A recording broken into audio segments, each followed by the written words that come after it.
नमस्ते बच्चों, एक बार फिर आपका स्वागत है आज के इस क्लास में। आज हम लेके आए हैं आपके लिए कक्षा 10 के अध्याय 3 का प्रश्नावली 3 का बी है। प्रश्न संख्या हमारा 7 है। प्रश्न संख्या 7 में 10 सवाल दिया गया है। हम 3-3 करके 3 क्लास में इसको सॉल्व करेंगे। तो आइए देखते हैं कि सवाल क्या है। सवाल है कि मूल ज्ञात न करके निम्नलिखित समीकरणों के मूलों की प्रकृति को बताना है। सिर्फ कह रहा है कि इसके प्रकृति को बताना है कि ये किस तरह का समीकरण है और इसके मूल को नहीं निकालना है। बिना मूल को निकाले ही बताना है कि इसका प्रकृति क्या है। जो समीकरण दिया हुआ है इस समीकरण का प्रकृति क्या है। तो आइए देखते हैं कि सवाल क्या है। सवाल है कि 5x² - 4x + 2 = 0। तो देखिए इसमें सबसे पहले क्या निकालना पड़ेगा, हमको विवेचक निकालना पड़ेगा। विवेचक निकाल के ही बता सकते हैं कि ये किस तरह का समीकरण है। और विवेचक में भी कंडीशन जो है वो तो हम लोग जानते ही हैं कि b² - 4ac > 0। और दूसरा कंडीशन है b² - 4ac = 0। और तीसरा कंडीशन है b² - 4ac > 0। जब b² - 4ac > 0 होता है तो मान क्या होता है, वास्तविक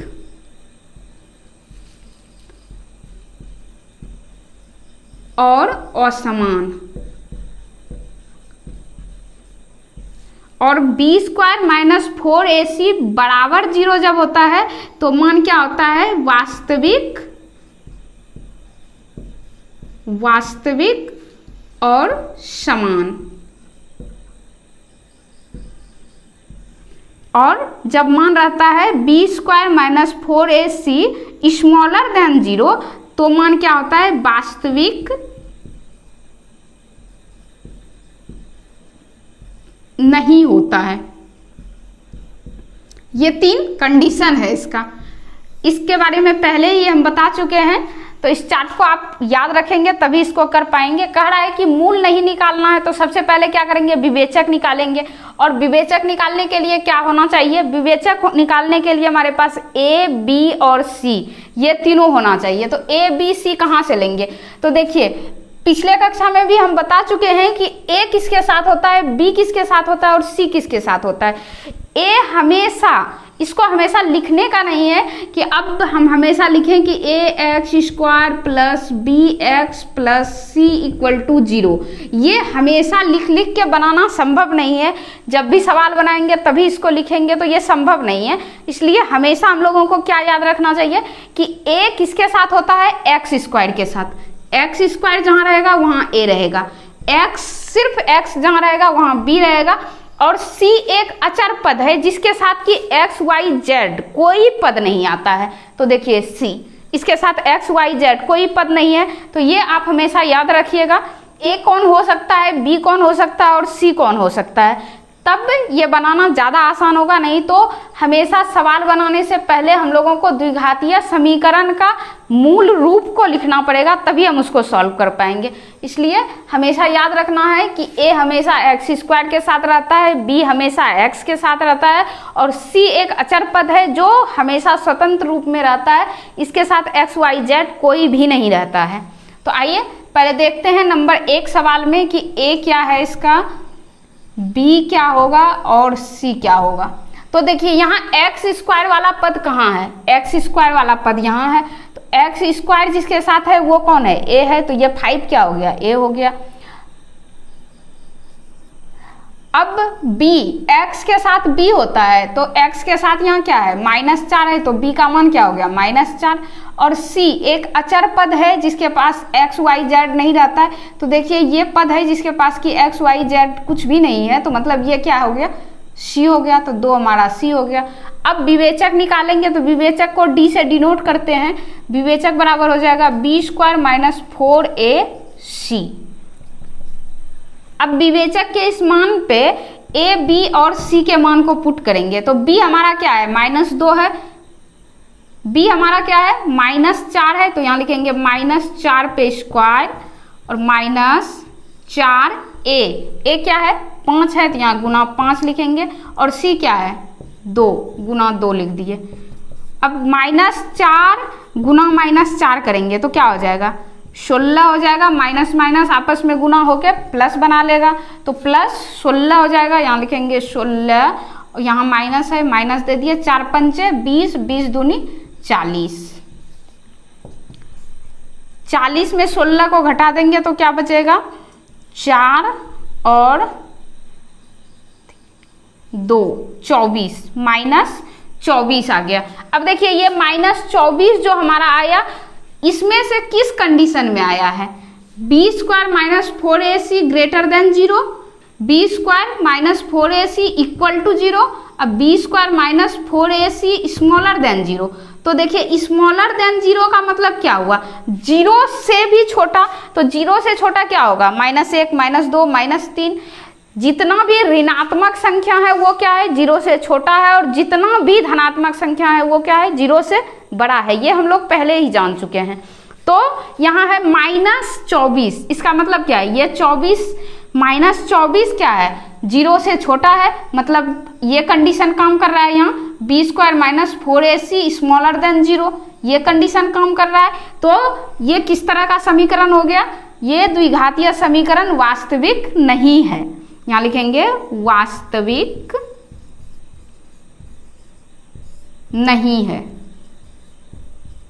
तो ये नंबर 1 हमारा क्या हो गया, वास्तविक नहीं है। अब देखते हैं नंबर 2 को। नंबर 2 में देखिए क्या है, 6z² - 3z और +5 = 0।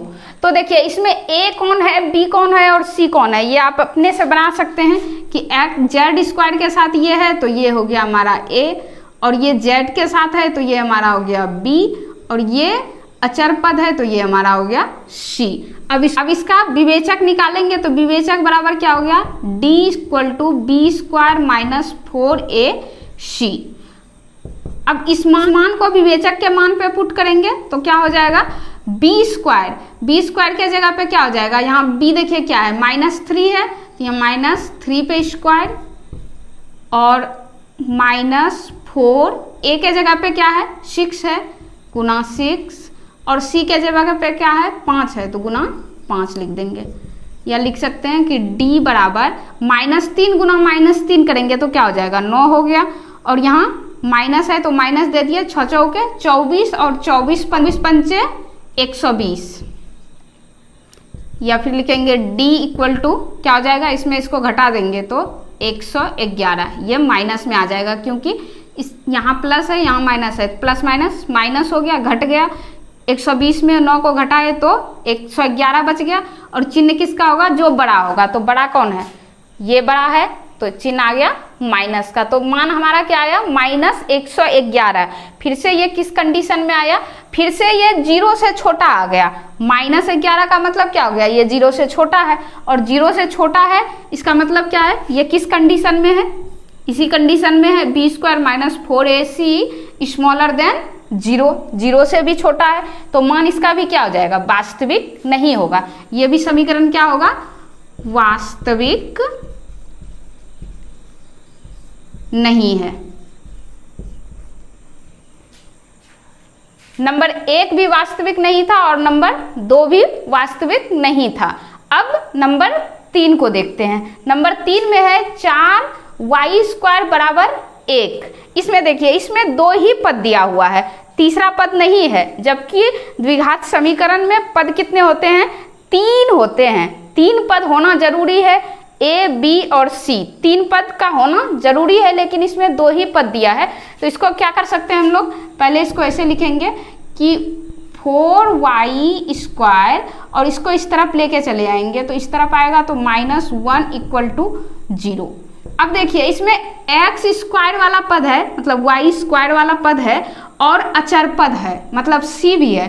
तो इसमें कौन सा पद नहीं है, b पद नहीं है। हम लोग लिख सकते हैं कि 4y² और माइनस या प्लस कुछ भी लिखेंगे, प्लस 0x और -1 = 0। ये 0 के साथ x का अगर गुना करेंगे तो क्या हो जाएगा, वो भी 0 बन जाएगा। 0 के साथ किसी का भी गुना करेंगे तो उसका अपना कोई भी वजूद नहीं होगा। अगर 1000 से भी हम 0 में गुना कर देंगे तो वो 1000 को क्या बना देगा, 0 बना देगा। तो 0 से अगर ये गुना करते हैं तो क्या है, ये पद है और नहीं है, कोई मतलब नहीं बनता है ही नहीं। तो इसको इस तरह इसलिए किए क्योंकि आपको समझने में दिक्कत नहीं हो कि b वाला पद ही नहीं है। इसको हम लोग इस तरह से लिख सकते हैं। तो अब a बराबर हमारा क्या हो जाएगा, x स्क्वायर के साथ 4 है तो a 4 हो गया। b बराबर क्या होगा, b का कोई पद ही नहीं था तो हम x को किसके साथ लिए थे, 0 के साथ लिए थे तो 0 हो गया b। और c बराबर क्या हो जाएगा हमारा, c बराबर हो जाएगा -1। यहाँ है -1 अचर पद, इसके साथ x y z कुछ नहीं है, इसका मतलब ये क्या है, c है। तो अब विवेचक निकालेंगे तो d बराबर क्या हो जाएगा, b स्क्वायर -4ac। या लिख सकते हैं b स्क्वायर के जगह पे क्या लिखेंगे, 0 पे स्क्वायर और -4a के जगह पे 4 लिखेंगे और c के जगह पे -1 लिखेंगे। या फिर लिख सकते हैं कि 0, यहाँ भी माइनस है और यहाँ भी माइनस है तो माइनस माइनस गुना होके क्या हो जाएगा, प्लस होगा। 4 गुना 4 16 और गुना 1 कर देंगे तो 16 ही रह जाएगा। मान क्या आ गया हमारे पास, 16। विवेचक में हमारा निकल के क्या आ गया, 16 आ गया। 16 प्लस के साथ है, मतलब क्या है, ये 0 से बड़ा है। तो अब इसमें कौन सा कंडीशन लगेगा, b square -4ac greater than 0। ये 0 से बड़ा है, 16 क्या है, 0 से बड़ा है, इक्वल टू 0 नहीं है, स्मॉलर देन 0 नहीं है। मतलब इन दोनों को देखने का जरूरत ही नहीं है, फर्स्ट नंबर को ही देखेंगे तो ये इसके अनुसार से काम करेगा। b square -4ac greater than 0, तो ये इसका मान क्या हो जाएगा, वास्तविक और असमान। ये किस प्रकार का समीकरण है, ये वास्तविक और असमान है, असमान है।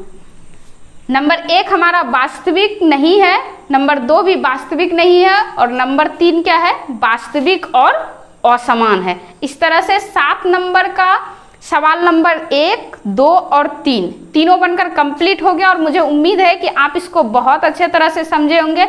इसको समझने में आपको कहीं कोई दिक्कत नहीं हुआ होगा। इस तरह के और भी सवाल को सीखने के लिए आप हमारे साथ बने रहिए। इसी के साथ लेते हैं विदा, मिलते हैं अगले क्लास में, तब तक के लिए गुड बाय।